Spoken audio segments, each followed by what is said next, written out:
Hello, this is Dr. Paul Cottrell, and this is another episode of The New Yorker. And we're going to take a look at what's going on in the world. So, what's happening in American politics lately? On Monitor 1, we have a big, gigantic fire that's happening. What's happening in the Middle East? In Monitor number 2, it's on fire. What's happening with Ukraine and Russia? And how the national security state is ushering in World War III. It's on fire.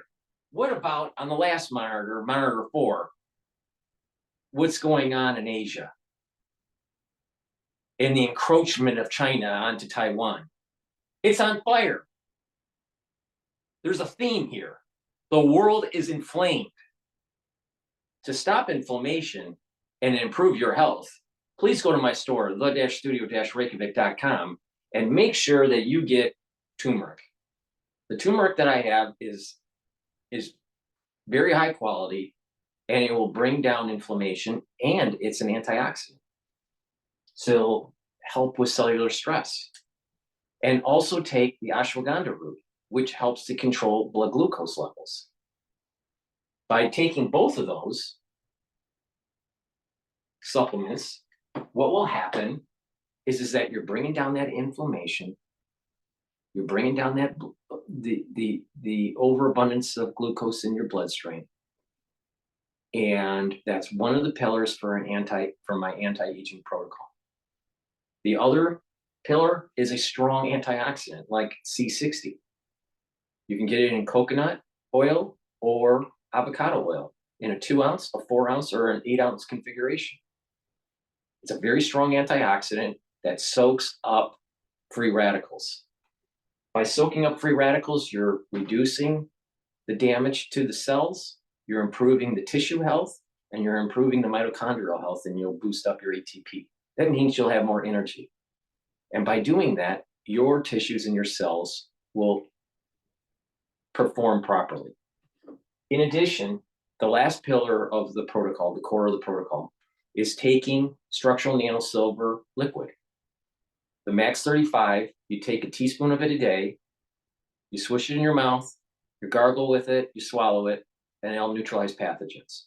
By neutralizing pathogens, by reducing the free radicals, and by bringing down the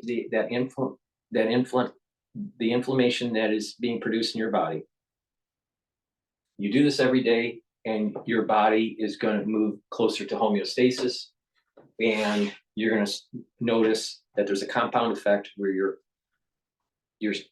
aging slower, you're going to have more energy, you're going to be able to heal better, and some of the chronic problems that you've had will be mitigated. That's the core of the anti-aging protocol. All right? The whole world is burning down. And the powers that be want to harm your health. So why don't you take control of your life and do proper supplementation, proper diet, proper exercise, proper balancing, proper training your brain, and proper sleep. You can get all these supplements on my store, the-studio-reykjavik.com, as the world burns down. Now, there's probably no one else that you want to hear as the world is burning down than Dr. Paul Cottrell, not even Alex Jones.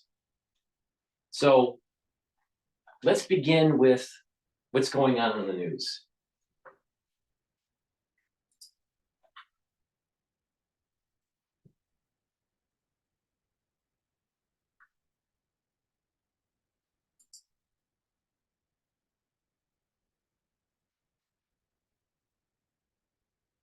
All right, this is about Ukraine.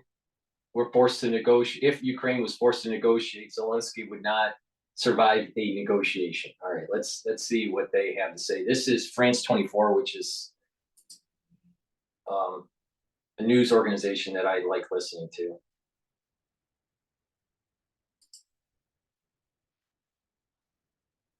Arrived in Kyiv, their presence meant Friday, if confirmed, it would be a major win for the country as it marks the second anniversary of Russia's full-scale invasion. It comes as the prime ministers of Italy, Let me switch Belgium, that speaker and the here. president of the European Commission arrived in Kyiv. Their Western solidarity, despite a lack of Western aid and ammunition, all while Russia is emboldened by fresh gain. Friday, if confirmed, it would be a major win for the country as it marks the second anniversary of Russia's full-scale invasion. It comes as the prime ministers of Italy, Canada, Belgium, and the president of the European Commission arrived in Kyiv. Their presence meant to display Western solidarity despite a lack of Western aid and ammunition, all while Russia is emboldened by fresh gains. The war has cost tens of thousands of lives and ravaged Ukraine's economy. Here to help us take stock after 2 years is Samantha de Van Dern, an associate fellow at Chatham House. Hello to you, Samantha, as well as our international affairs commentator, Douglas Herbert. Doug, Samantha, I want to begin with you. When this war began, some of the stories we were reading so much about were of Ukrainian resilience, inspiration, Western solidarity. After 2 years, are cracks beginning to show? Yes, they are. I think they are. And first of all, Ukrainian resilience, I think, is holding up. I mean, yes, people are tired. Yes, there are many tired soldiers, but the country is.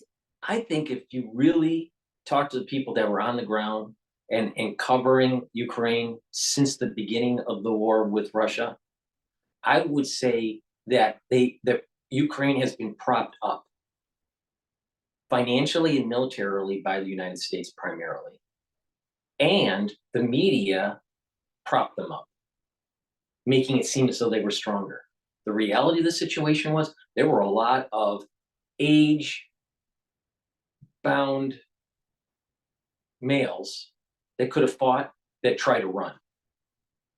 I think people should look into that. They were trying to dodge their draft. I'm not so sure that there was a will for the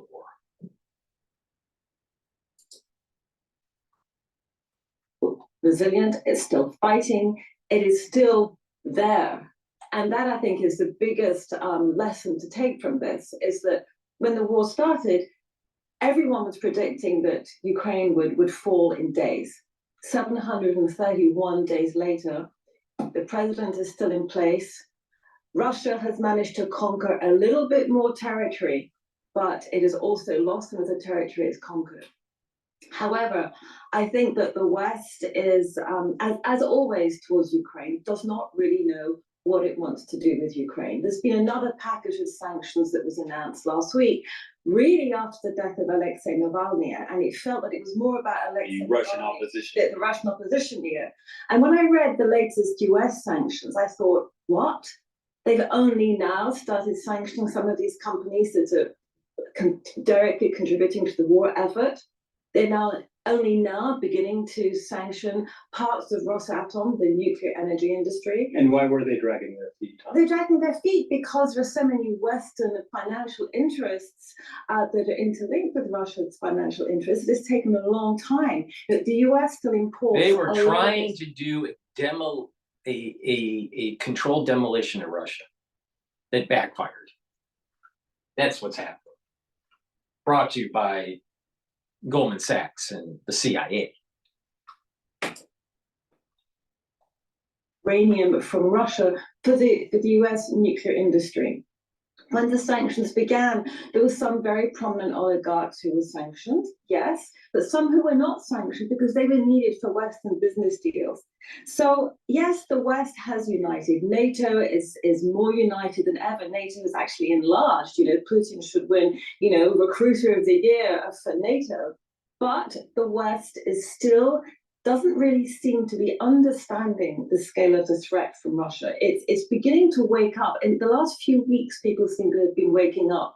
When Russia has been making it very clear and attacking the West in a form of hybrid warfare for nearly 2 decades. And I'm wondering what it will take for the West to really wake up and to really unite and decide what they want to do with Ukraine, whether they really want to help Ukraine whether it's going to be a lot of nice words, visiting Kiev, saying, oh yes, we're here to support you, but still not giving Ukraine the munitions it's been asking for 2 years. And last thing I really like to say is that a lot of Ukrainians, a lot of military analysts say if the West had given Ukraine adequate weapons from the very beginning, not just this drip feed that's been going on over 2 years, drip feed with a lot of noise, and yes, a lot of money has been given.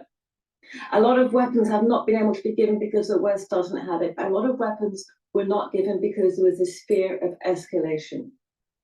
And now red lines have been crossed, and it's a sort of red line, it's kind of a red snake that sort of, wriggles around and changes according to what we feel.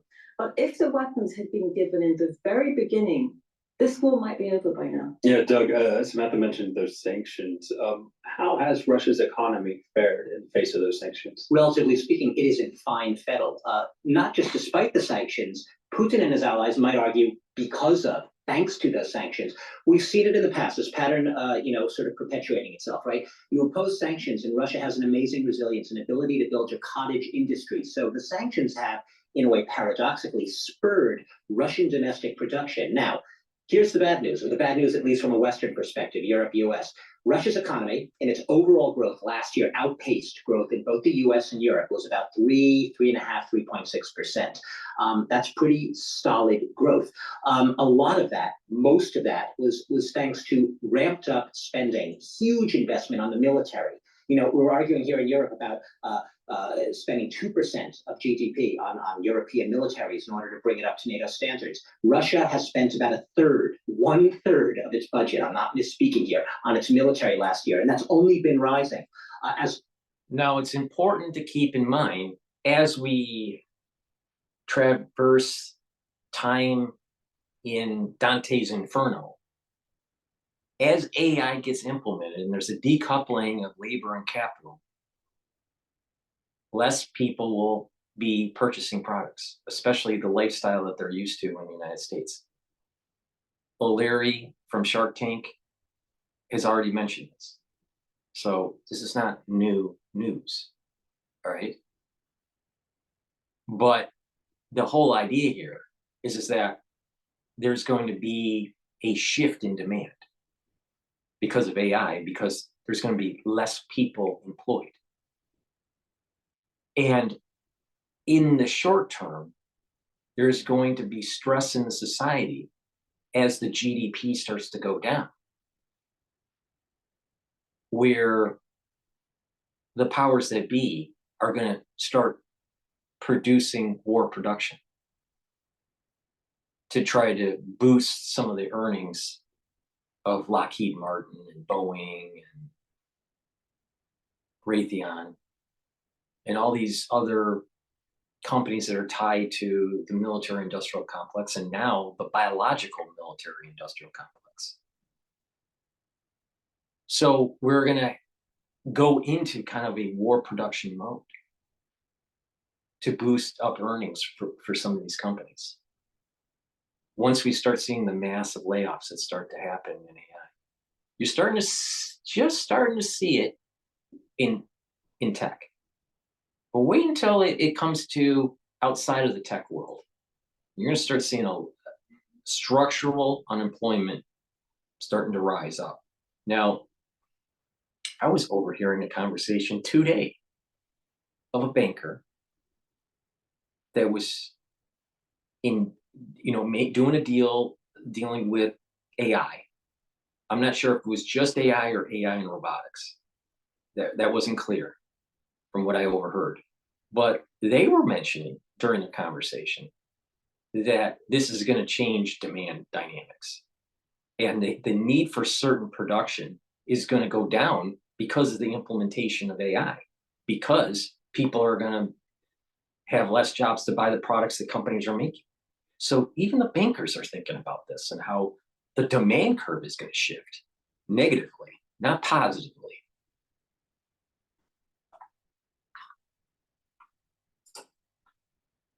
Dante's Inferno. As the effect on ordinary Russians, sure, they don't have their Western shops to go to anymore. Sure, they're not traveling to Europe as much. It's much harder to get the visas, all of that. But however, in terms of ordinary life, about 2/3 of Russians, according to the latest polls, say that they are economically the same or even better off than they were before the full-scale invasion 2 years ago. Unemployment is down. Russia and Putin is practically gloating. Trade with India, China, Brazil, largely helping Putin a lot to do what we would say is an end run around sanctions and to really keep the economy churning. How long they can keep it up, who knows? Yes. For now, they're okay. Samantha, you wanted to? No, I'd really like to react to that. So yes, the Russian GDP is growing. That is military spending. If the war stops tomorrow, the GDP will collapse. That is really, this is a fake growth. Yeah. It's an economy built on Secondly, I don't actually believe opinion polls in Russia today. You can't trust Thirdly, yeah. But thirdly, you look at what's happening to Russians. Honey, it's the wrong term. There's no such thing as fake growth. It's growth that's not sustainable. It's growth that is due to a war effort. It's real growth. The only time you would have fake growth is if you actually fake the numbers, like they do in China. And it seems as though what they're doing in the United States when it comes to the unemployment.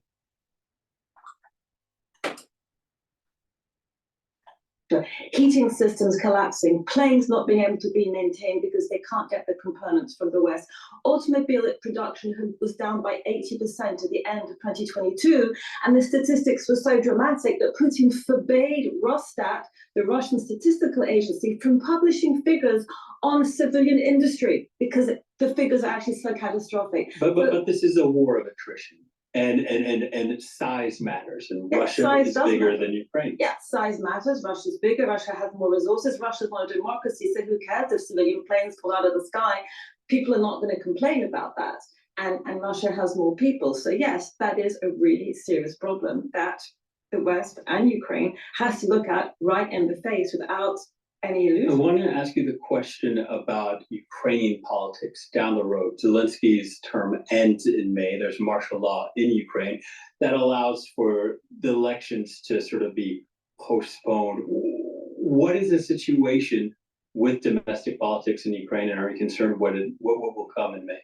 Well, first of all, the Ukrainian constitution actually forbids elections to take place during martial law and during wartime. So that is not necessarily illegal from a Ukrainian point of view, but it's true that there are political problems within Ukraine. I was last there in December, and you could really feel a lot of tension. A lot of people don't like Zelensky, in spite of the fact that we all adore him in the West. Inside Ukraine, he has a lot more ambivalence towards him. There's a recognition that he is the commander-in-chief, that he has brought the country together and done a wonderful job in seducing the West.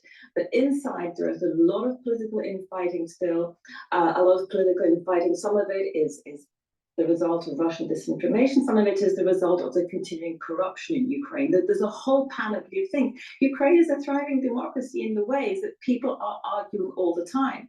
The problem is, in a wartime, it's probably better to not be arguing so much. And we saw the removal of Valery Zaluzhny, who was the chief of staff of the armed forces, replaced by somebody else.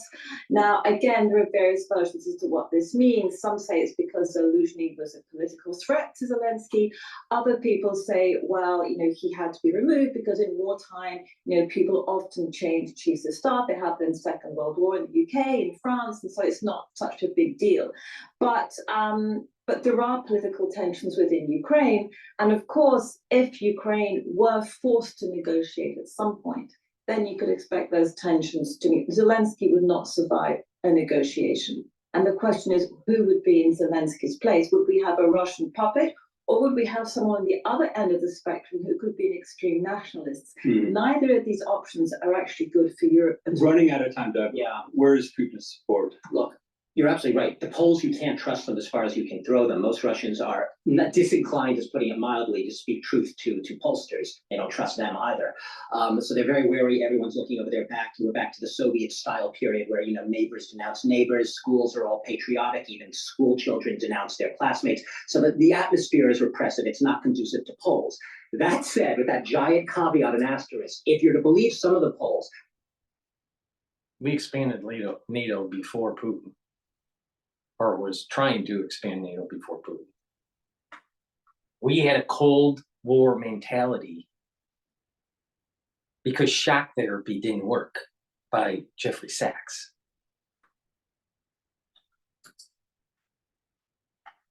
Levada Center, by some of the more respected pollsters in Russia who try to get beyond people's reticence to tell the truth.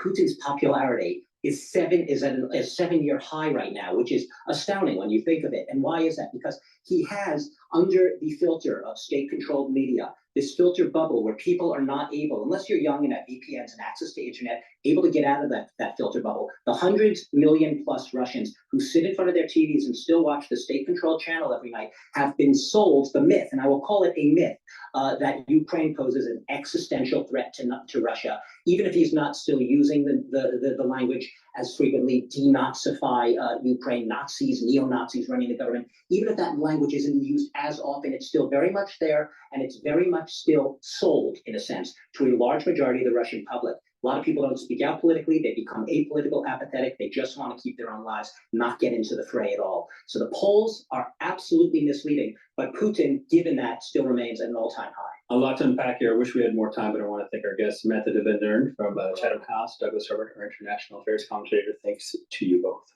All right, so that was pretty good. Let's take a look at DW.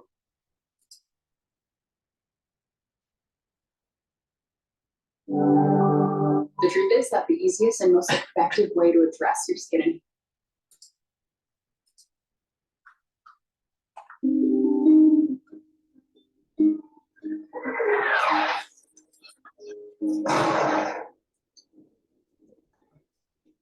My name is Nick Connolly.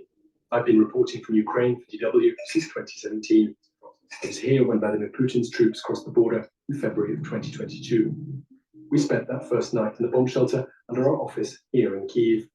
Back then, it seemed like Russian boasts that they could take the Ukrainian capital in just 3 days might actually come true. But by late spring, Kyiv was safe. And 9 months after that first frightening night, Russian troops had been kicked out of important cities in the south and east. And that was where things had pretty much stopped. Since autumn of 2022, the front lines have barely moved, but the killing has continued. Hundreds of thousands of soldiers are now dead. About 10,000 Ukrainian civilians have been confirmed killed, with many more believed dead in Russian-occupied territory. Russian missiles still regularly hit all corners of Ukraine. The question I most often hear from my users outside Ukraine is this: it can't go on like this forever, can it? Many experts think that it could.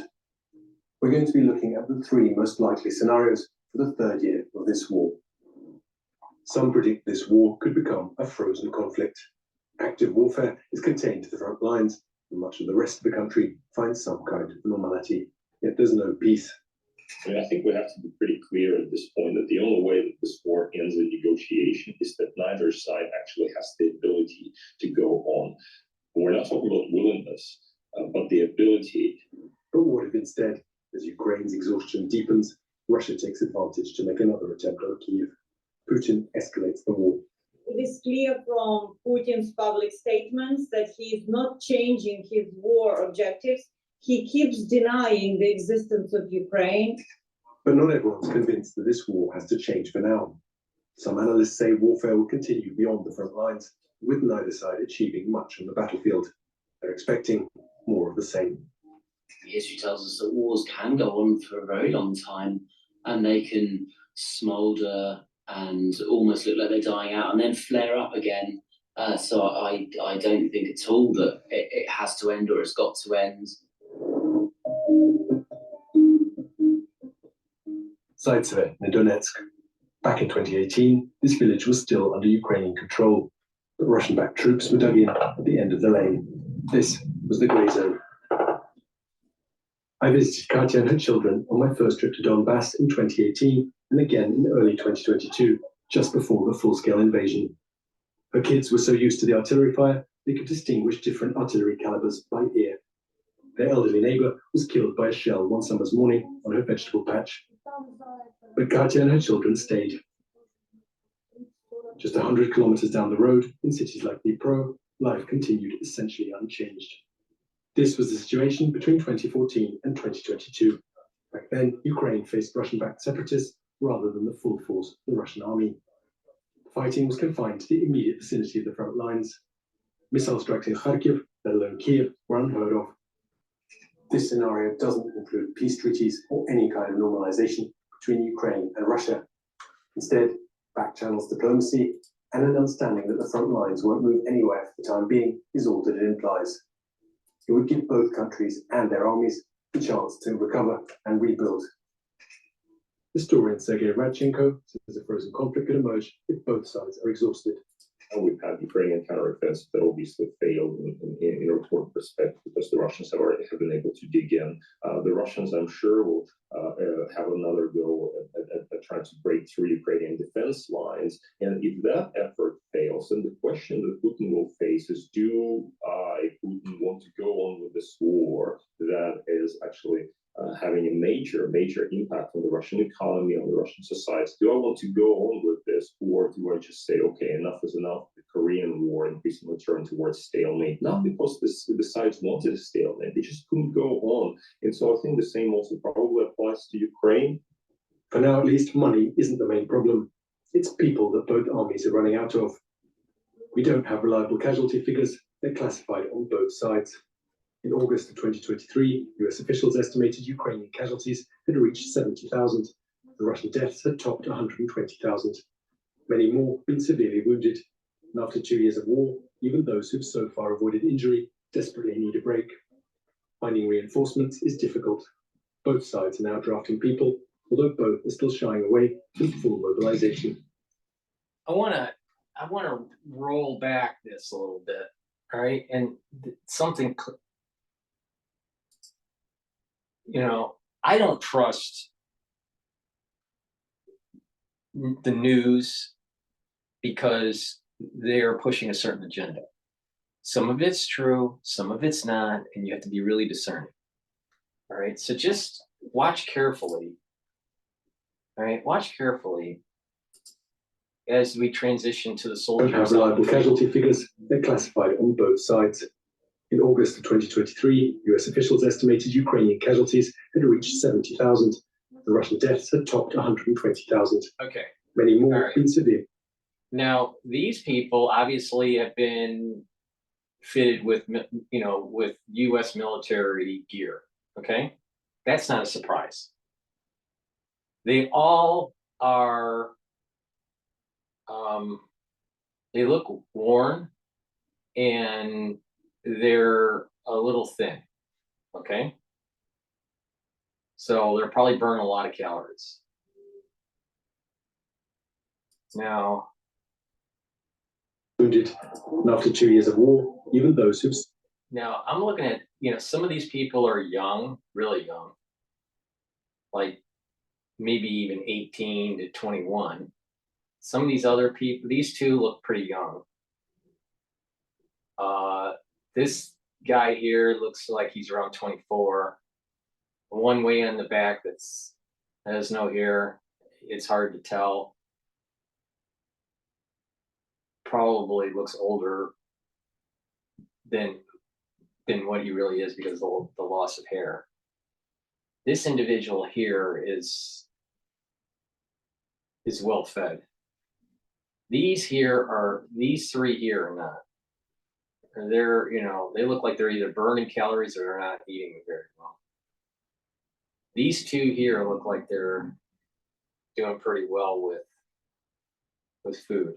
This one here, same.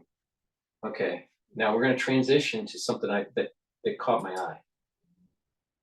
This guy right here. Injury, desperately need a break.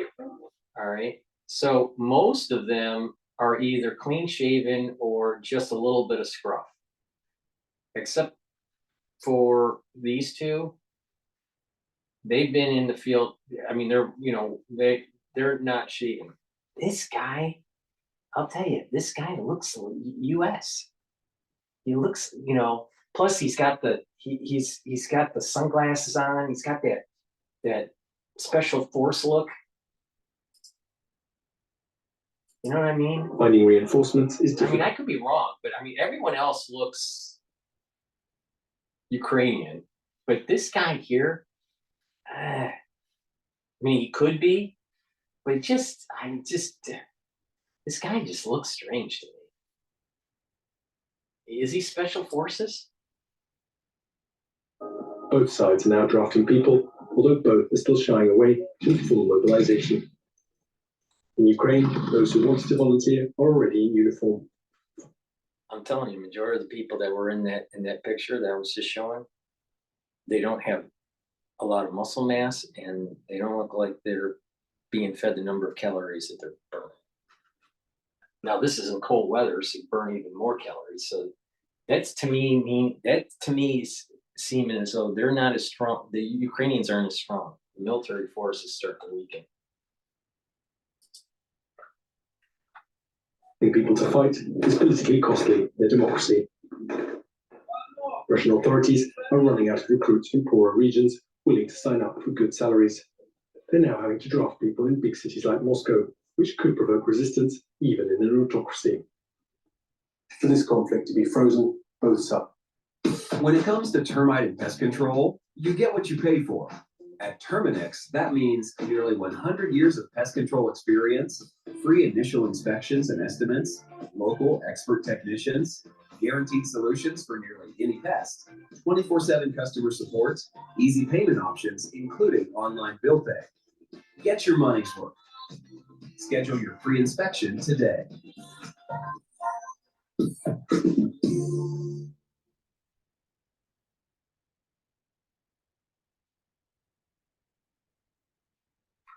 Okay, so now that is that. Now, what I wanted to play. This is how we made our work.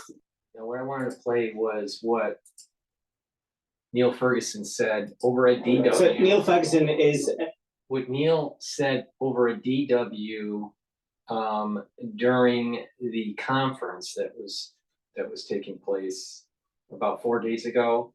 He's talking about the new Cold War. I should do a whole episode on just this concept of Cold War 2.0 that he has. But let's jump in before we do that, because this is Dante's Inferno, special edition of the New Yorker. Please go to my store, the-studio-reykjavik.com, and get the vitamin D3 that you need to absorb calcium and to have proper gene expression, because vitamin D3 is a gene expression cofactor. And if you have an infected cell to help with apoptosis, you need vitamin D3 to help with that. Please go to my store, the-studio-reykjavik.com, and get your vitamin D3. I take 2 tablets of this a day. These are soft gels. And they're 5,000 units per soft gel. So I take 1 in the morning and 1 in the evening. So it's 10,000 units per day. Resveratrol, also an antioxidant, and it's part of the anti-aging protocol. So please go to my store, the-studio-reykjavik.com, and get the resveratrol.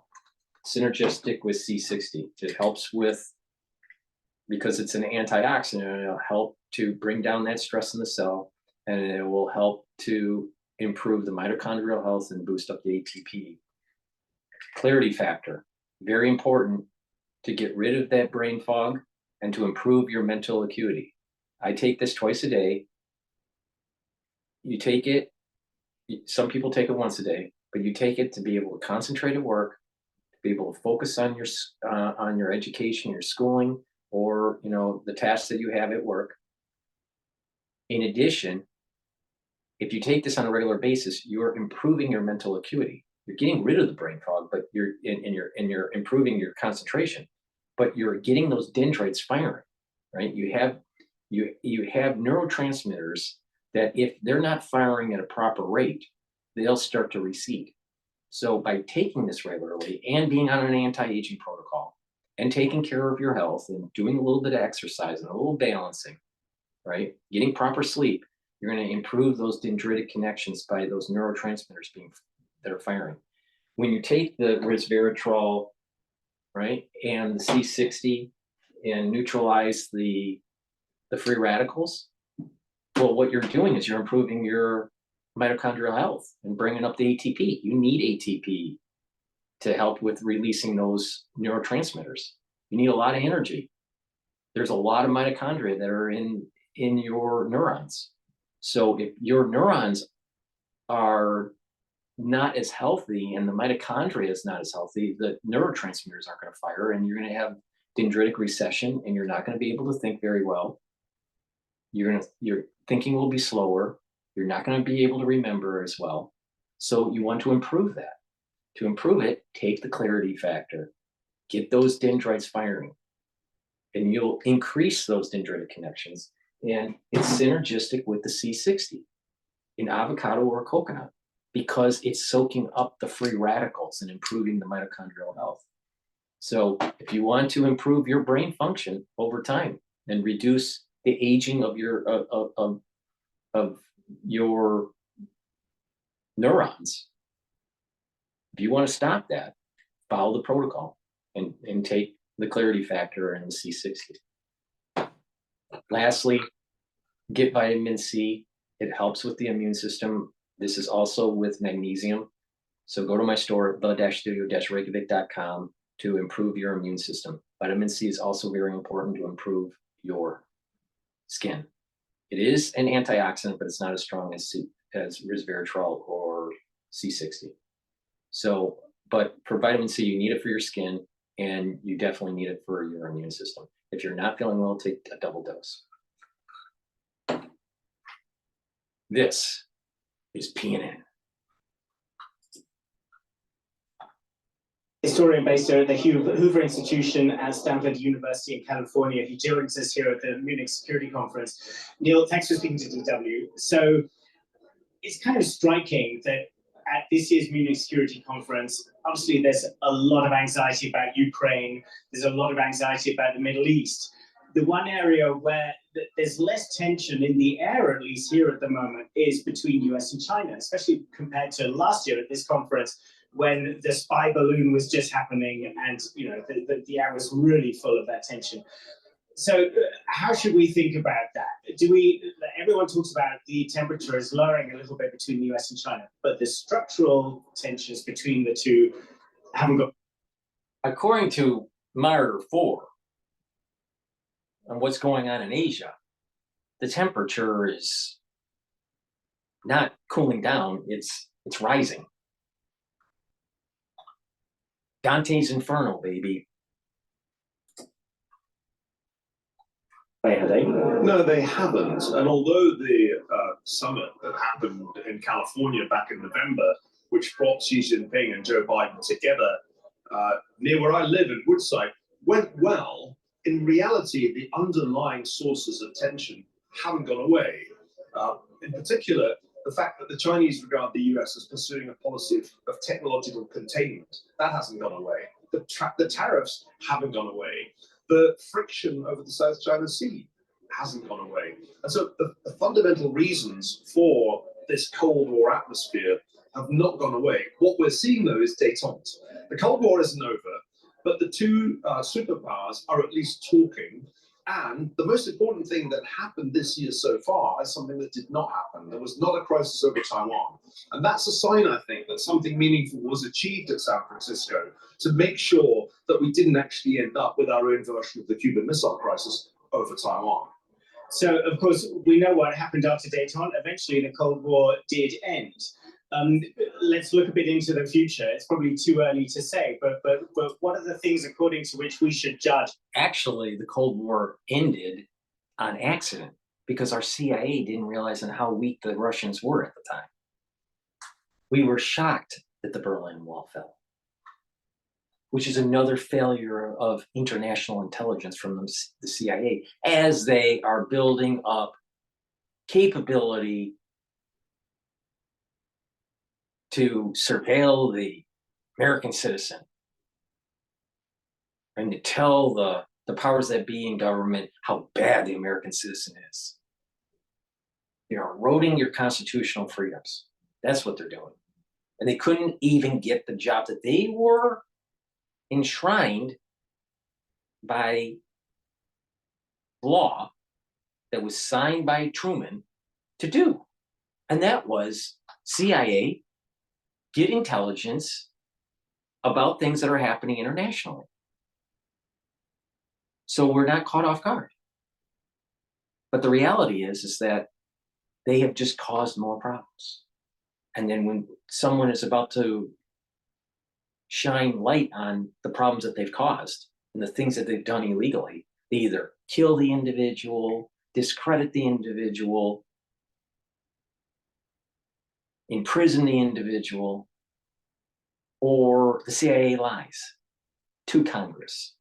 Oh, AKA, was there a massive surveillance of American citizens? And the CIA director said no. But yet it came out that he lied to the Congress and nothing happened. Nothing happened. And then we know what, has transpired the last 4 years to 6 years with presidential candidates in the CIA. So back to what they're saying, the Cold War.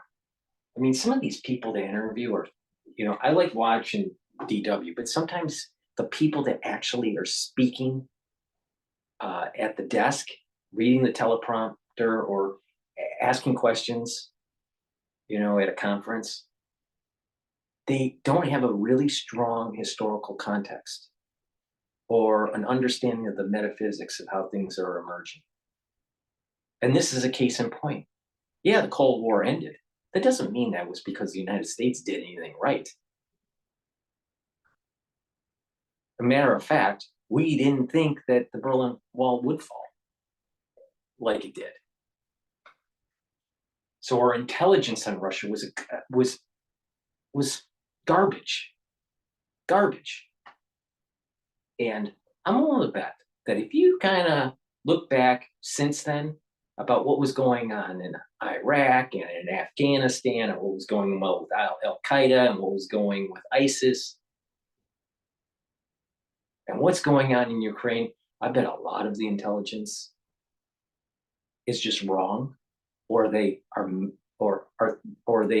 purposely promoting faulty intelligence. Maybe they're promoting misinformation and disinformation. But there's something really wrong with the CIA and the national security state.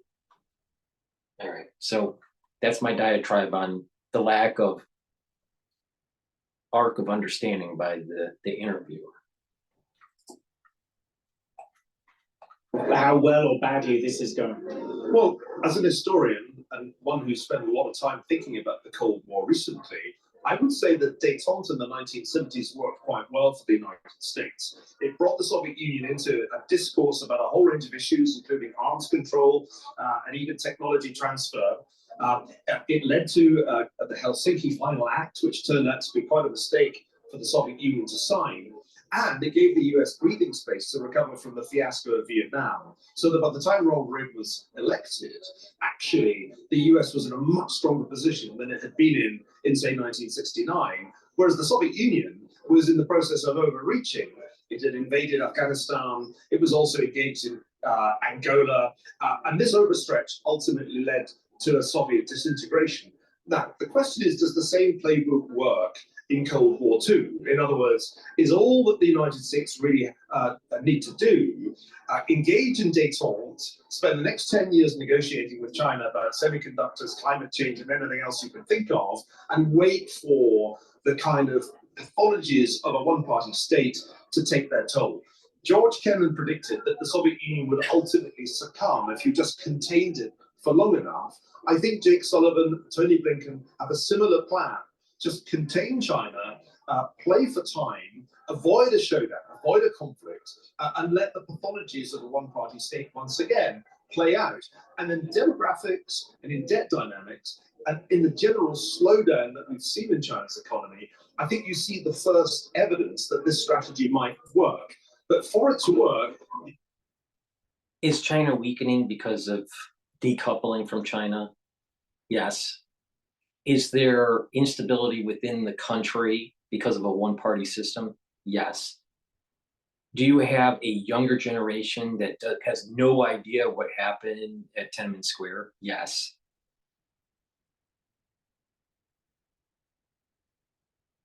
President Xi is getting older, but he still has many years left as long as he stays healthy. To my knowledge, he is healthy. maybe he's not, but I believe he is. And he has an iron grip on the country. And because of his desire to be important in China's history, even during this weakening that Professor Neil Ferguson is talking about, I suspect that President Xi is going to fulfill his dream of controlling the island chains and take back Taiwan officially. And I wouldn't be surprised if it happens in 2024, which is this year, or 2025. I don't believe this idea of let's just don't do a conflict in Asia and hope for the best.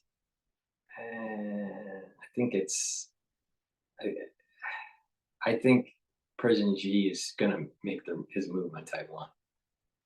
But there is a weakening that's taking place. And because of that weakening, that's what I'm fearing. It's not necessarily that a country that is strong will lash out. They could. But they may feel it's an existential threat and they're weakening and they have to make a move.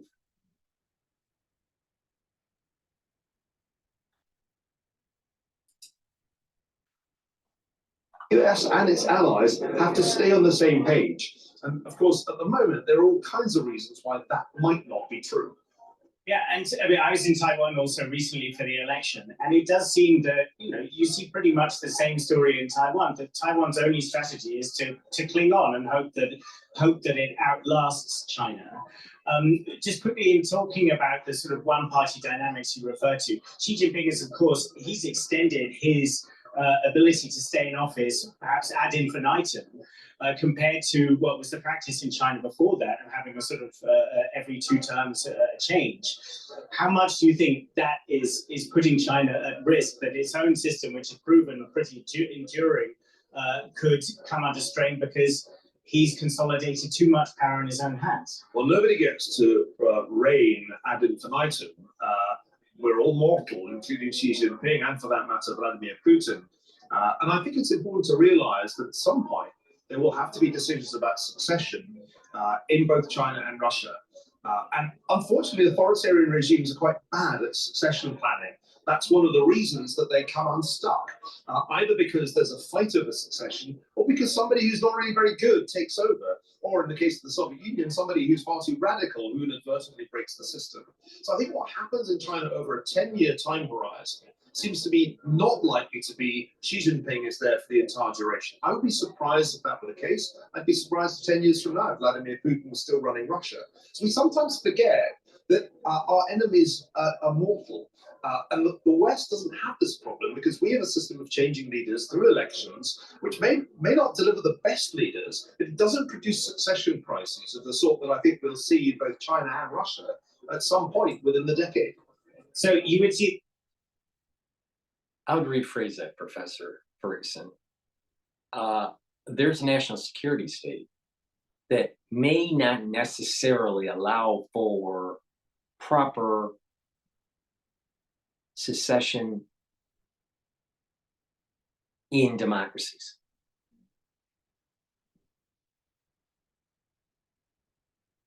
And that what the will of the people want doesn't happen because it's antithetical to the will of the national security state. Now, in a perfect world, which we don't live in, Professor Ferguson, in a perfect world, I would agree with you. But when you have a national security state that doesn't like certain types of candidates, then they can get rid of them. And we've been doing that overseas for decades. We don't like a certain candidate. If we can't control that candidate that's maybe running for president in one of the countries in South America, we'll assassinate, overthrow, cause a coup, whatever, to put in a president that we can control. And a lot of times this is tied to oil, but not necessarily all of this oil. It could be other commodities or just a geopolitical strategy during the Cold War. So if there was a candidate that was rising up in a country through the democratic process, and we as the national security state didn't like that, we happened to get rid of that flowering of democracy in that country. Just look at what happened in Iran.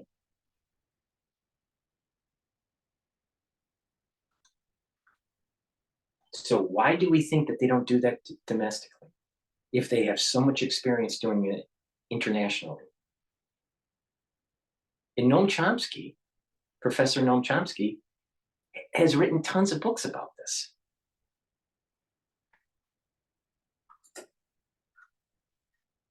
Essentially, it's a kind of a game of stamina then between the autocracies and the democracies. Right now, there's a kind of a wild card inserted into all of this in the Middle East. Like you've been raising more warnings about Iran. Obviously, we don't know where the conflict in Gaza is heading. Talk to me about the wild cards there and how they could play into these bigger geopolitical conflicts. Well, I've been a critic of the Biden administration's Middle East policy because I thought that the Trump administration's was quite good. The Abraham Accords were a success. Iran was contained by sanctions, and it seemed as if Israel was going to establish a succession of agreements to coexist peacefully with its Arab neighbors. The Biden administration came in January 2021 and said, no, we're going to put all that to one side and try and resuscitate the Iran nuclear deal. We're going to eat. Because the national security state, putting in someone that was very weak, wanted to roll back everything that Trump did. They don't want something to work. So there's two things that were going on. One, anything that Trump did had to be reversed because Orange Man must be bad mentality from the Democratic Party. On top of it, they want, the national security state has this desire to have a perpetual enemy, AKA Iran, in the Middle East. They don't want to solve the problem. They keep on kicking the can down the road. And by not solving the problem and having a nuclear power rise in that region, then you got to start spending all this money for missile defense. It becomes big money. And then you have enough people behind the scenes, throwing the cash around, saying, we'll just keep on the money flowing to Iran, the ones that are making the decisions. We'll allow you to go nuclear, and we'll keep on paying you so you don't push the button. And we'll spend all this money on missile defense. And if it gets too crazy, then we'll assassinate you. Meanwhile, the American taxpayer is paying for all this. And we're going to start seeing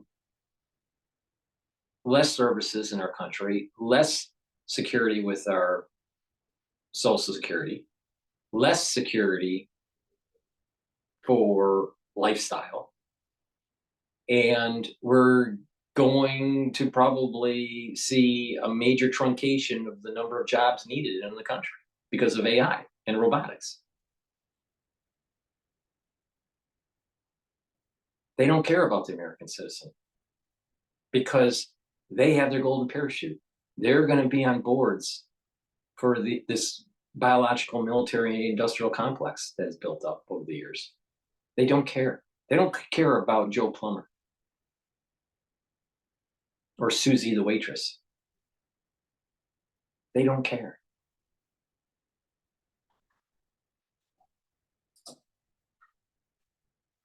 Sanctions on Iran to incentivize them. And lo and behold, what did Iran do with the additional money? Well, gave it mostly to its proxies, the likes of Hamas, Hezbollah, Palestinian Islamic Jihad, the Houthis. And these proxies have been playing havoc, most spectacularly in October the 7th, but actually it had been going on before then, and it's going on since then.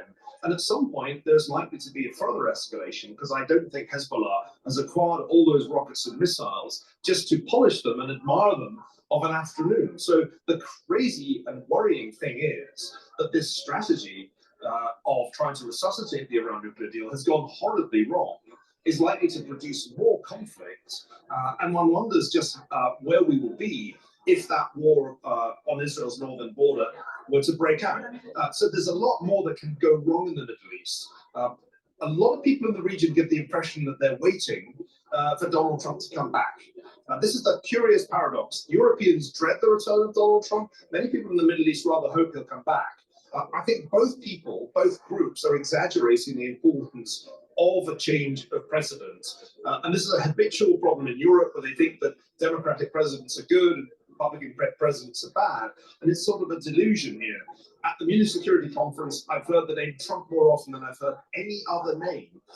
And that's because there's an exaggerated sense that if he is re-elected, NATO's gone, Ukraine's gone, and who else knows what may be gone. I think this is to exaggerate how big a discontinuity there would be. Biden continued Trump's China policy. It was the Middle East policy that they changed, and I think that change turned out to be a mistake. I mean, presumably the Biden administration would point the blame in the other direction, saying that it was Trump's mistake to pull out of the Iran nuclear deal in the first place. But just quickly to pick up on one thing that Tony Blinken, the US Secretary of State, said today, he was kind of talking up this idea that's been, bubbling around recently in the US media as well, of a sort of a grand bargain for the Middle East, where you have a proper move to a two-state solution, you have isolation of Iran, and that you have Saudi Arabia doing both a security deal with the US and recognizing Israel. It seems that the Biden administration is keen on this. We were hearing this from Tony Blinken, raising sort of the prospects of this today. What do you think of that? Is that a reasonable, realistic prospect in the last few months of this first term of Biden? Well, what's interesting about this is that so many parts of it resemble what was happening up until 2020 with the Abraham Accords. The thing that's different is this insistence that there has to be a Palestinian state. The problem is that I think the disillusionment in Israel with that idea is at an all-time high.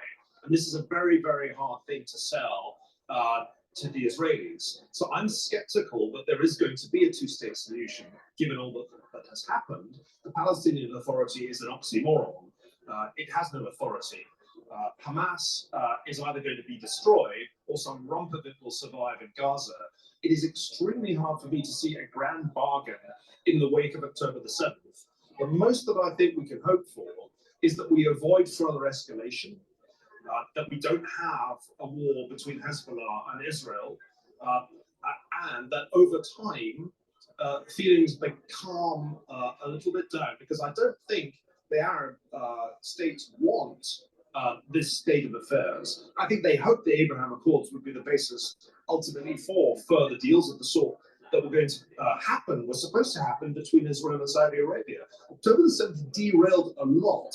Expecting to be able to pull a grand bargain out of the hat after utterly failing to deter Iran over a 3-year period, I think that's a stretch.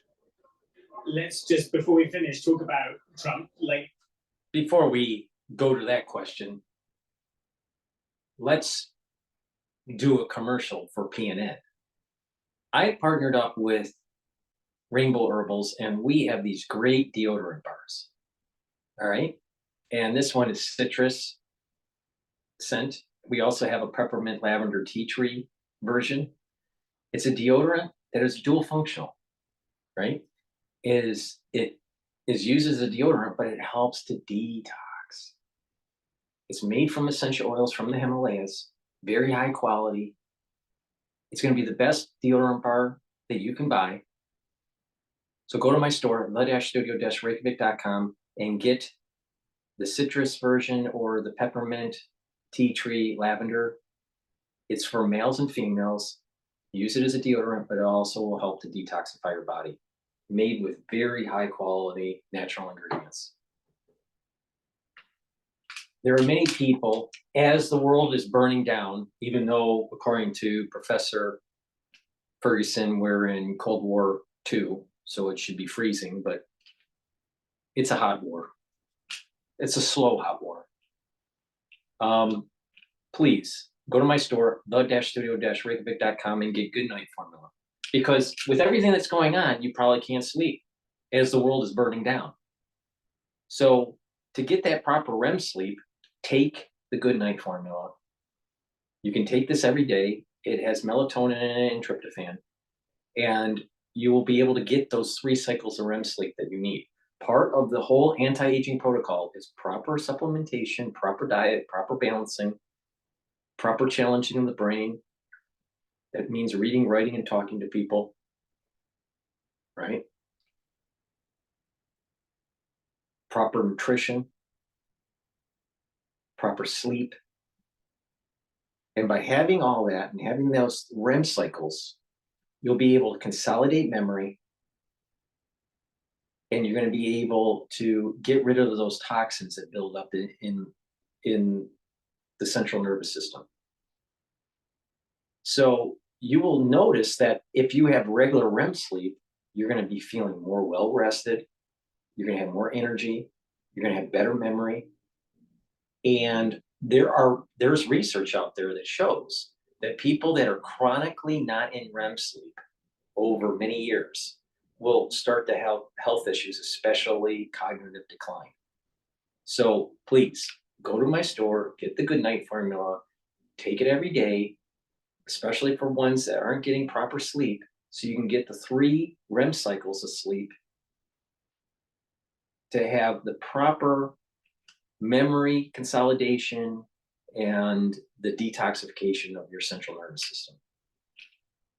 And you do it on a regular basis, it's going to improve your health.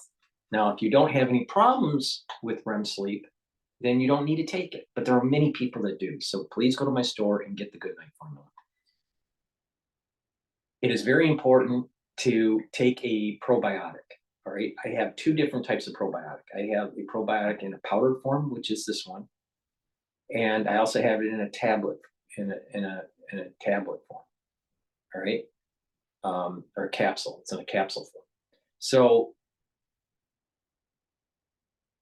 take a probiotic every day. Why? Because you need the proper gut biome to be able to have the right composition of bacteria in your gut for metabolism, for energy absorption, to have better communication between your gut and your liver and your gut and your brain.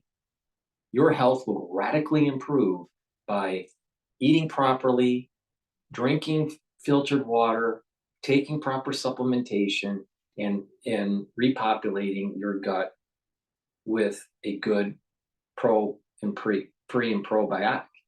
All right.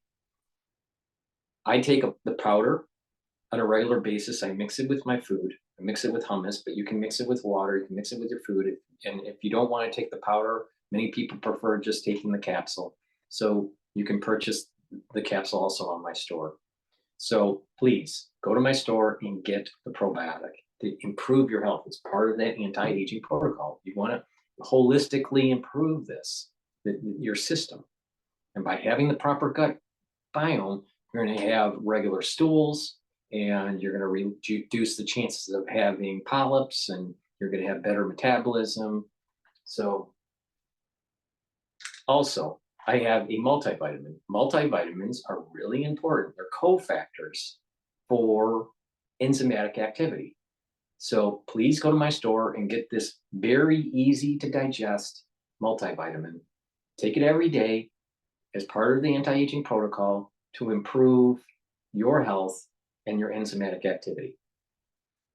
And lastly, magnesium and zinc to improve your immune system. As we get older, and especially after the crisis that we just went through, our immune systems are weakened. We need to boost it up.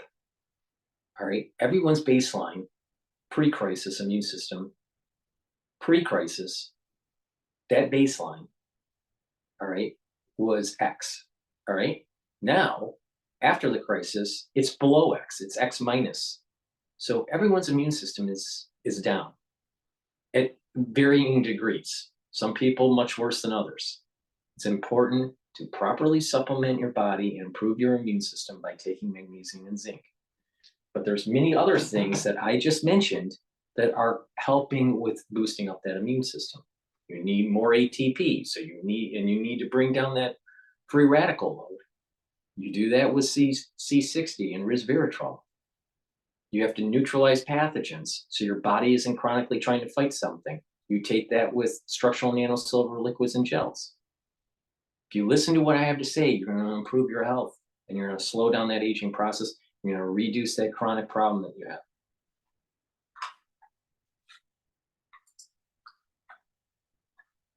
The elephant in the room, everyone talking about him.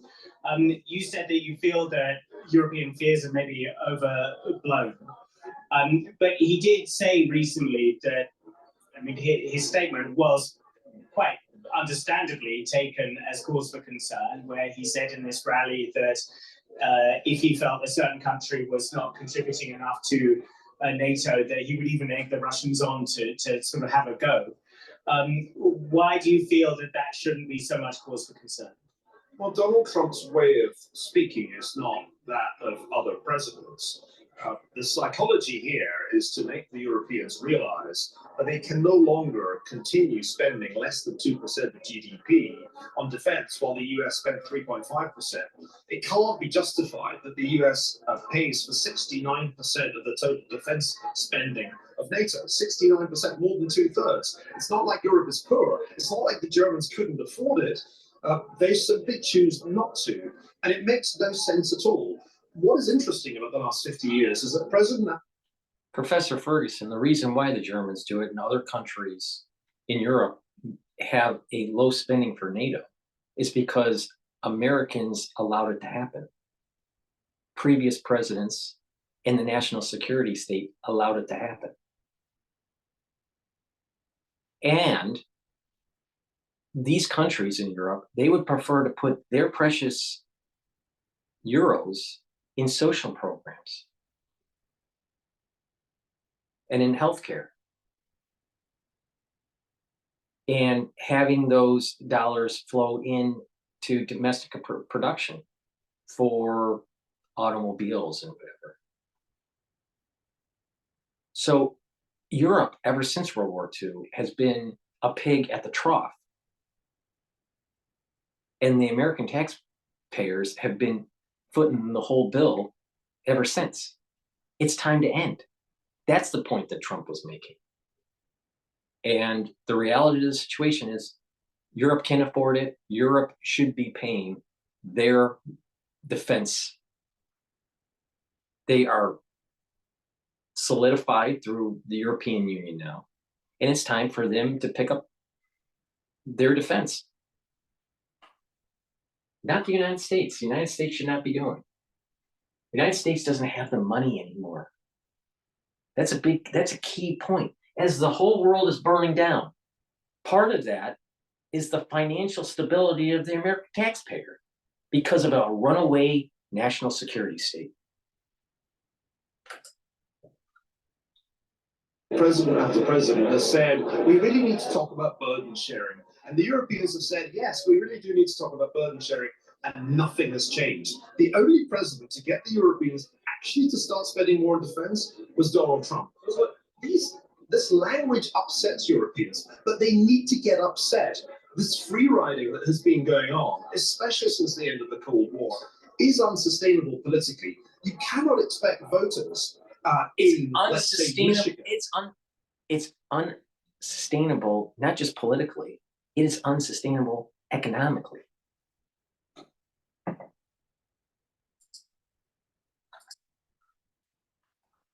Been going on, especially since the end of the Cold War, is unsustainable politically. You cannot expect voters in, let's say, Michigan, to feel that it is their obligation to provide security for Germans in Central Europe when the threat of Russia is so much closer to Germany than it is to Michigan. It makes no sense. Absolutely. But isn't it, in fact, really the shock of the invasion of Ukraine that is what finally kind of gave that real shove to, defense spending, for instance, in Germany, which will this year, I think, for the first time, hit 2% in many, many years, rather than those warnings from Donald Trump? If our CIA was so smart, right? And a lot of them come out of Yale, so they must be smart. All right. If they were so smart, why didn't they listen to the 5 separate occasions that Putin said, stop with the encroachment, help us integrate economically? But the United States said no. How could the national security state not know that this was going to happen? They probably did, or they're really stupid. It's one or the other. They either knew it was going to happen, they wanted it to happen, or they're dumb. Which is it?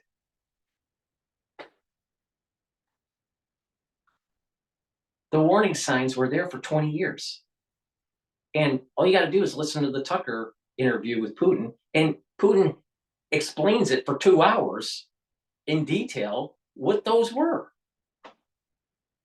It shouldn't be a surprise unless our national security state was so dumb they weren't paying attention. Or was it the national security state was paying attention, they didn't give a damn because they had a plan. And that plan was to try to fracture Russia and get its oil. I don't think German defense spending will hit 2% this year. I'd be very amazed. If you talk to my friends at the Kiel Institute, whose new paper on guns and butter has just come out, Germany has never spent so little on defense in its history. It's actually spending less relative to GDP than it was required to under the Weimar Republic, under the terms of the Treaty of Versailles. So Germany has a very long way to go before it's spending anything like what it needs to spend. And the arguments against increased defense spending in this country make no sense. The debt brake is a very blunt instrument for maintaining fiscal rectitude. National security is not some kind of frivolous consumption. It's insurance against future disaster, and it's investment. And Germany needs to invest in defense technology. It has the capacity to be a really major defense economy. But it doesn't do it because of what seems to me to be economically somewhat primitive notions. So the national security situation was radically changed by the Ukraine war, but it has also changed because of Donald Trump's election, which, remember, happened 6 years before Russia's invasion in 2022. The world is changing. The transatlantic alliance is not forever because nothing in history is forever. And Europeans have to recognize that if you go around talking about strategic autonomy, and I've heard strategic autonomy until I'm almost sick of the phrase, at some point somebody's going to ask you to deliver it, and not just in a speech, in reality. Neil Ferguson, thanks so much. And foretaste there of some of the arguments that we might be getting from across the pond later this year. Thanks for speaking to DW. Thanks, Richard. He has a longer video about Cold War II that I should be playing. I'll do that on another show. I'll play one more video and then we'll close it down. But please go to my store, the-studio-reykjavik.com, and get the very high quality soaps that I have. They are structural nano silver soaps. This one's peppermint. This one is oatmeal spice. I also have lavender and charcoal tea tree. So please go to my store, the-studio-reykjavik.com, and get a couple bars of these soaps. Very high quality, helps to neutralize pathogens, and you know, it helps to support my work. And lastly, please go to my store, the-studio-reykjavik.com, and get the structural nanosilvers toothpaste. This toothpaste will whiten your teeth, freshen your breath, reduce that gum inflammation, neutralize pathogens that produce plaque, so it'll reduce plaque, and with good oral hygiene, you're going to reduce cardiovascular disease. People don't know that actually the bacteria that is, you know, that is forming in your mouth, and especially with plaque, can get into your bloodstream and cause cardiovascular disease and valvular disease. So you want to neutralize pathogens. That's why, you know, swishing with your mouth and swallowing with the Max 35 every day, teaspoon, if you're not feeling well, a tablespoon or two, and using the toothpaste every day, and you're going to see huge improvements improvements in your oral health. And when you go to the doctor, you're going to say, oh, they're going to be surprised that you have less plaque buildup for the cleaning. So just take my advice. If you really want to improve your health, go to my store, the-studio-reykjavik.com, and purchase the health products that I offer. Now, what I wanted to do is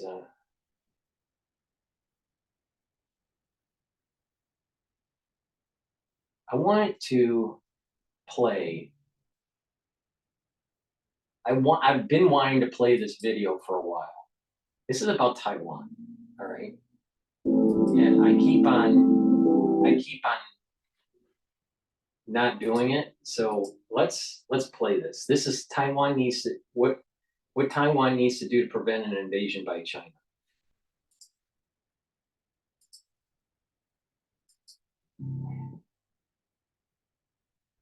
Oh, come on. Oh.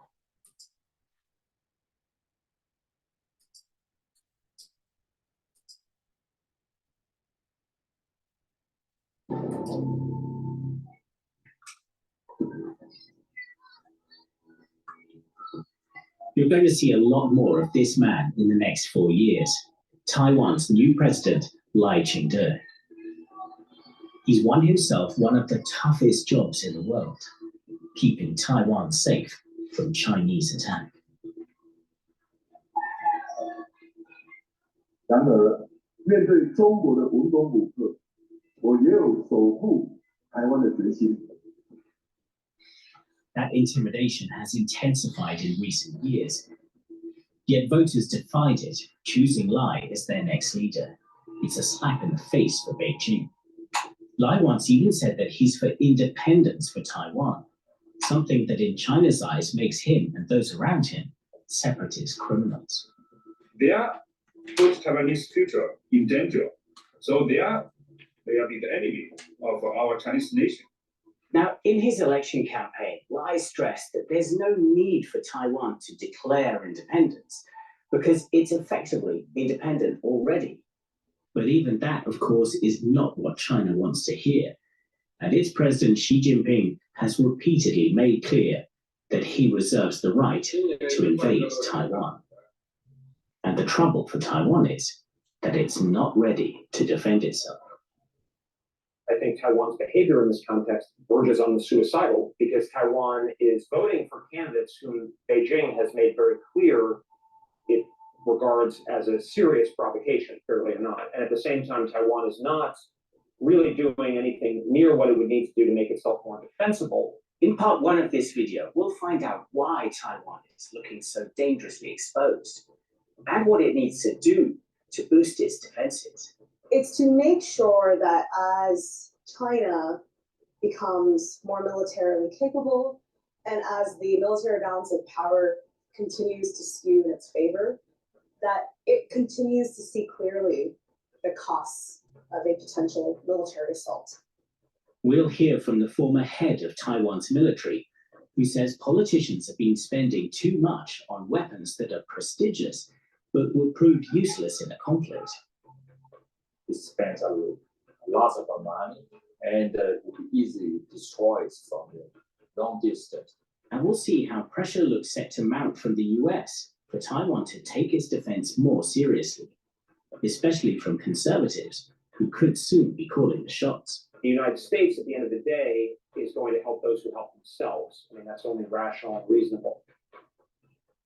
Taiwan's new president is like a red rag to China, but his election was double-edged. Lai only won 40% of the vote in a three-way race, and both his opponents have called for reaching out to China. That means that Taiwan's new leader is under pressure not just to boost Taiwan's defenses, but to try to find a way back to dialogue with China too, something that's been deadlocked for years. In part two, we'll find out just how tough it would be to overcome that. If Lai not recognize one China principle, I don't think we can dialogue with him. It's really hard for democracy to deal with non-democracy, and that's the situation we are facing right now. And in part 3, we'll look at some wild cards that have the potential to mess up any plans that Taiwan's new leaders might make in its fractured new parliament. The very fact that Taiwan political system becomes more pluralistic can mean that there will become more avenues of access for Beijing to seek to engage in and influence political debates. And we'll zoom out to the global stage to see how Taiwan could find itself competing with Ukraine for American support. I think Taiwan is much more important than Ukraine for the United States. If Taiwan is taken by the China, that means that China will dominate Asia. You can see just how high the stakes are. Still think that Detente is going to work? Don't think so. Just for Taiwan, but for both the world's superpowers, and for Ukraine and Europe and much more besides. But this is a story that begins in Taiwan with the question of whether it's ready to fight.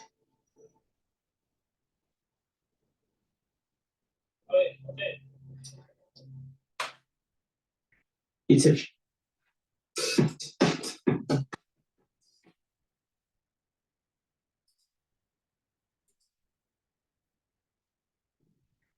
a few days before Taiwan's elections, and we've come to interview a former president.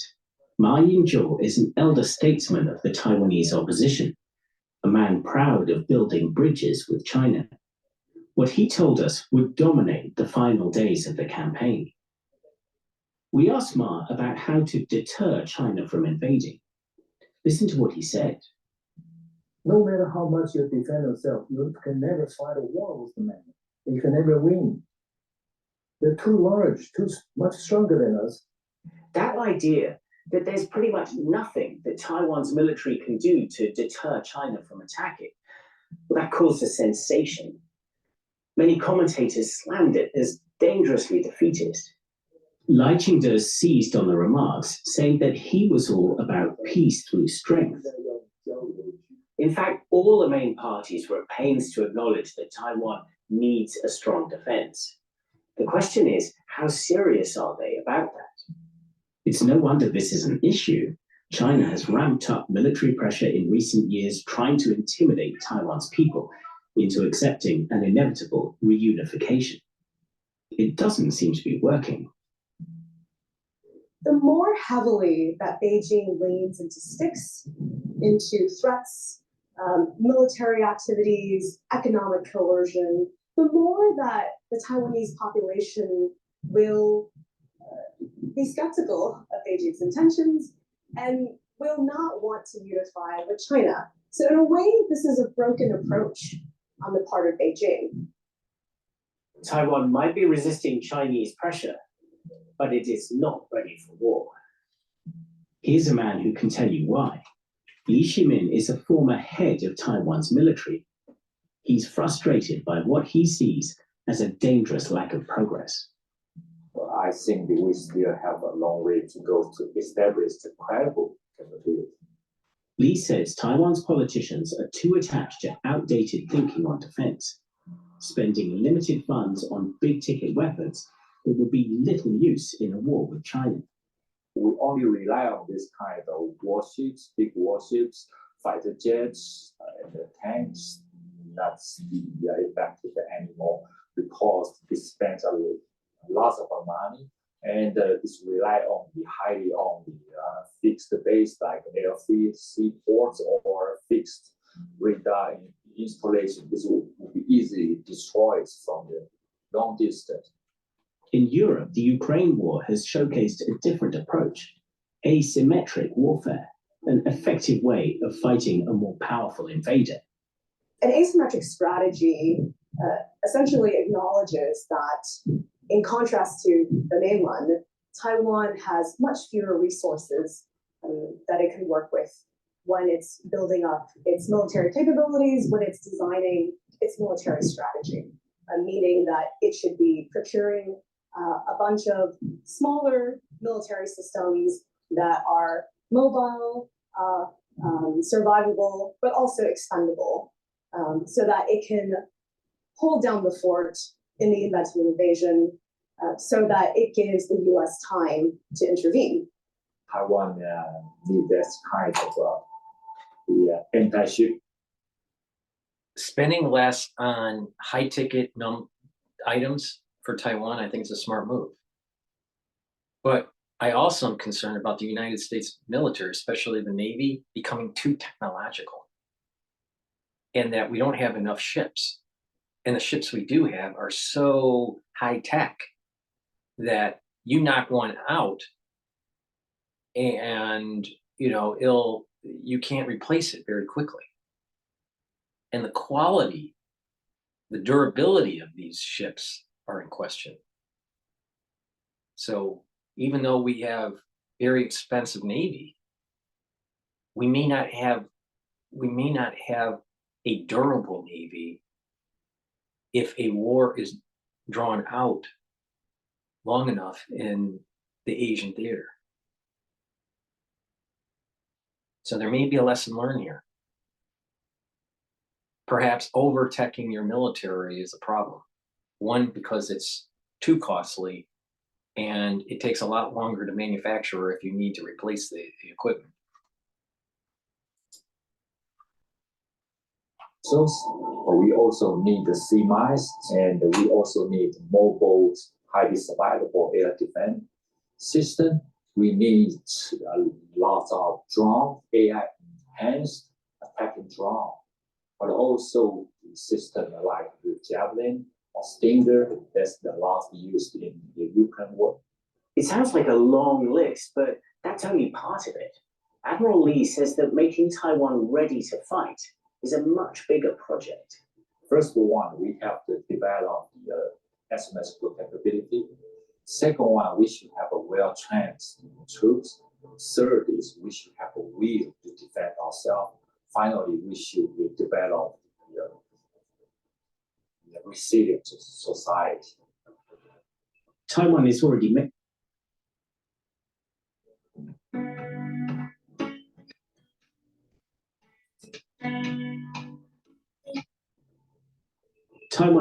making some moves, extending compulsory military service for men from 4 months to a year.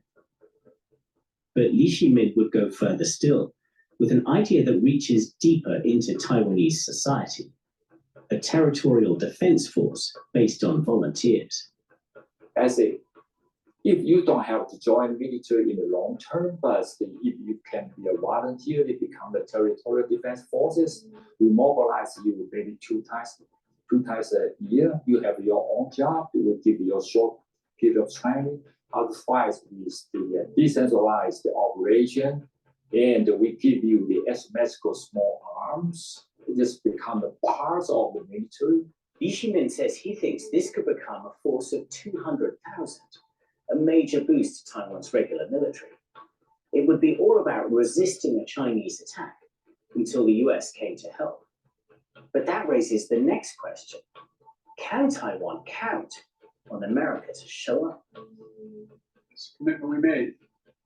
Joe Biden has said on multiple occasions that he would defend Taiwan if China attacked.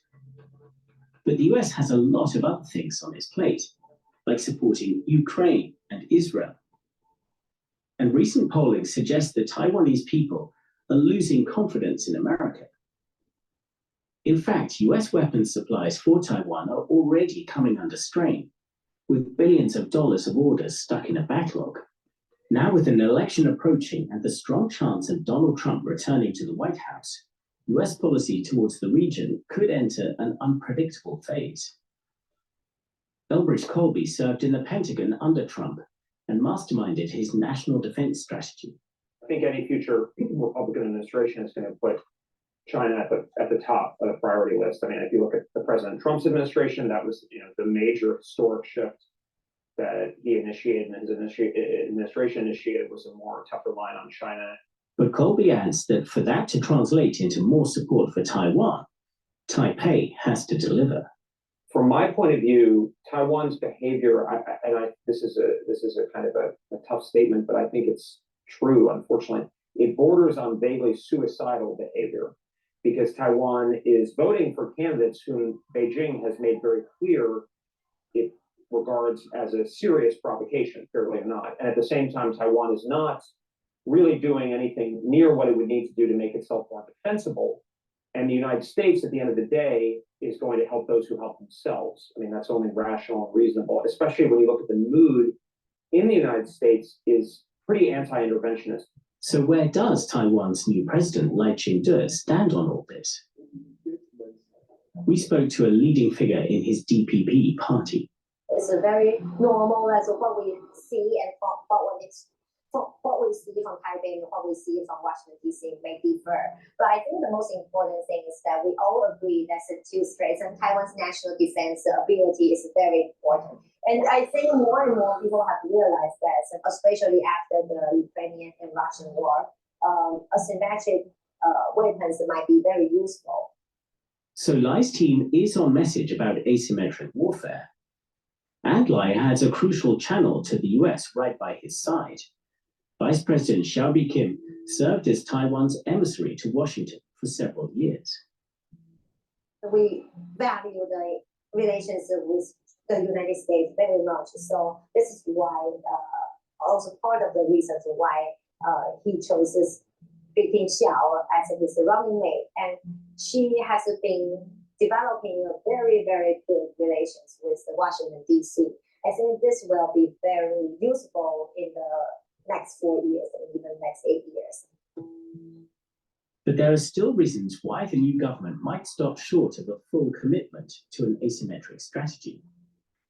For many Taiwanese, the most pressing threat isn't necessarily a full amphibious invasion by China.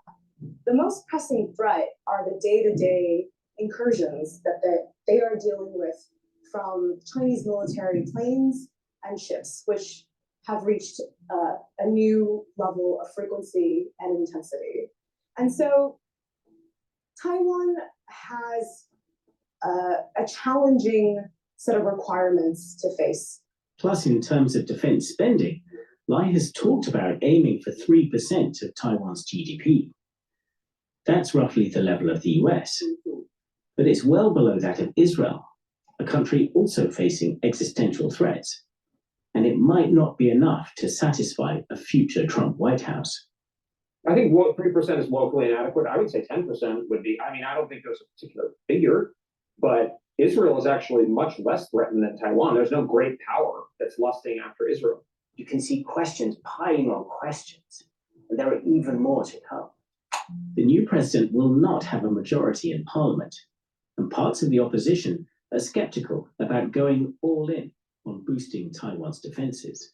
Yes, slowing down a little bit more on Taiwan's purchase of US defense weaponry can mean that it gives Beijing more face and more upfront for Beijing, and thereby slowing down Beijing's major threat against Taiwan. Then Taiwan, according to that logic, can have its defense and stability without spending money on buying weapons. Sounds like almost the best of both worlds, and it's cheaper too. So I think that argument, you will see a number of legislators on the opposition side pursuing it. This will make managing parliament absolutely crucial for the new president. We'll have more on how that's going to be tricky later, and how the ambiguous result of this year's election could throw up major surprises. Taiwan's voters seem to be saying to Lai, "You're our choice, but try to get on with China." So in part 2, we ask, does Lai have options besides boosting Taiwan's defense? Can he reach out to China in some way, even manage to calm things down?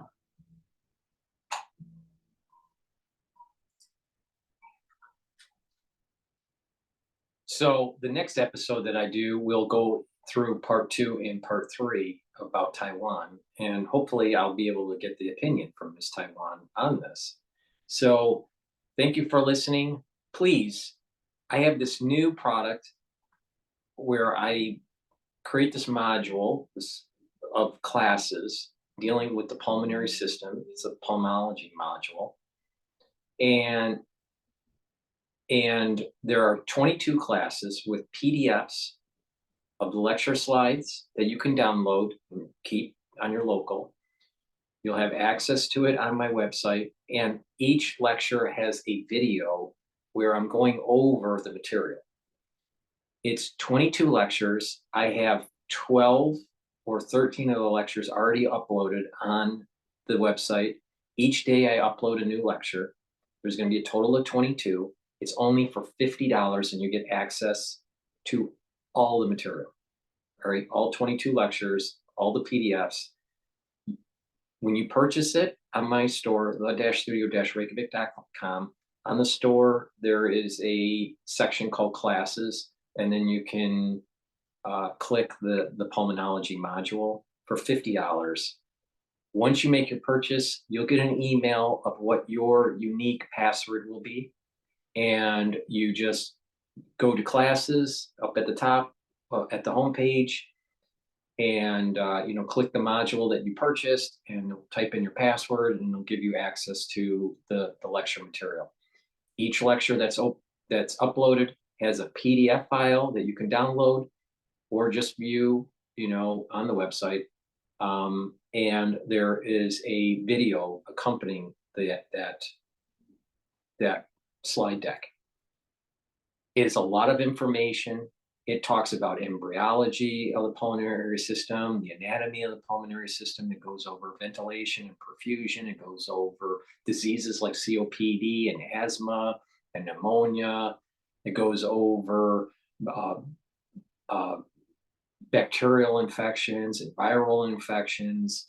It goes over the physiology, the histology of the pulmonary system. It goes over a lot of material. You'll see x-rays, you'll see CT scans. You're going to get a lot of information. Why should you purchase this module for $50?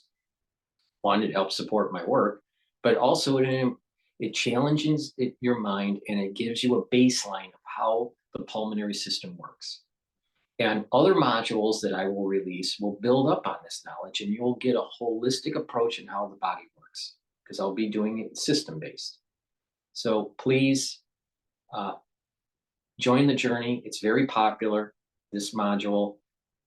Go to my store, the-studio-reykjavik.com, and purchase the Pulmonology module for $50, and you will have access to a lot of material on the pulmonary system, and you'll be a discerning individual. You'll be able to know about the pulmonary system. By learning these things, you're challenging your brain, which is part of the anti-aging protocol, right? You'll learn on how to improve your health. And not just that, when you go to the doctor, you're going to have more knowledge. You're reducing that power imbalance between the patient and the doctor. The doctor can take advantage of you because of their knowledge. So if you reduce that power imbalance, you're going to be a more discerning patient, and you'll be able to manage your health care better with your doctor, because you'll be able to ask questions. You'll have a baseline of understanding. In addition, you'll be able to be more discerning when you start seeing things in the alternative media or even in mainstream media. So please go to my store, the-studio-reykjavik.com, and get the pulmonary module for $50.